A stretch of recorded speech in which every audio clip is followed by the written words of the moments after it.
இப்போ நம்ம இருக்கிற இடம் இந்தியாவுடைய பழமையான அழகான ஒரு நகரம் கர்நாடகா மாநிலத்தில் இருக்கிற மைசூர்ல தான் இன்னைக்கு நம்ம இருக்கிறோம். அழகு கொட்டி கிடக்கிற பிரம்மாண்டமான மைசூர் அரண்மனையை தான் நம்ம பார்க்க போறோம். அரண்மனைக்குள்ள செப்பல் ஷூலாம் போட்டு போக முடியாதுங்க. அவங்க ஒரு பேக் கொடுப்பாங்க, அதுக்குள்ள நம்ம செப்பலை போட்டு ஒரு இடத்துல கொடுத்துட்டு டோக்கன் வாங்கிக்கலாம். நம்ம உள்ள போறதுக்கு முன்னாடி நம்ம டிக்கெட்டை செக் பண்ணுவாங்க, நம்மளுடைய பேக்கை 2 இடத்துல ஸ்கேன் பண்ணுவாங்க. இதெல்லாம் முடிச்சிட்டு நம்ம அரண்மனைக்கு உள்ள போகலாம். அரண்மனைக்கு உள்ள நம்ம வந்தவனே முதல்ல பார்க்கறது இந்த இடம் தாங்க. இது வந்து அரண்மனையை ஃபுல்லாவே சுத்தி வர ஒரு பாதை. அரண்மனையில ஒரு இடத்துல இருந்து இன்னொரு இடத்துக்கு போற வழியை தான் இத்தனை தூண்களோட இவ்வளவு அழகா கட்டியிருக்காங்க.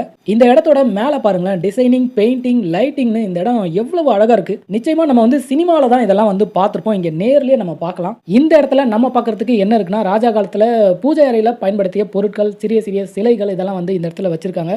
அதுக்கப்புறம் முழுக்க முழுக்க தங்கத்தால் செய்யப்பட்ட ஒரு பல்லக்கு, அம்பாரி அப்படின்னு சொல்றாங்க. இதை மைசூர்ல தசரா விழா நடக்கிறப்ப மைசூர் ராஜா இதுல தான் வந்து உட்கார்ந்துருப்பாரு. பொதுமக்கள் அந்த தங்க பல்லக்க தான் ரொம்பவே ஆர்வமா பார்க்கறாங்க. அங்கதான் வந்து கூட்டம் அதிகமா இருக்கு.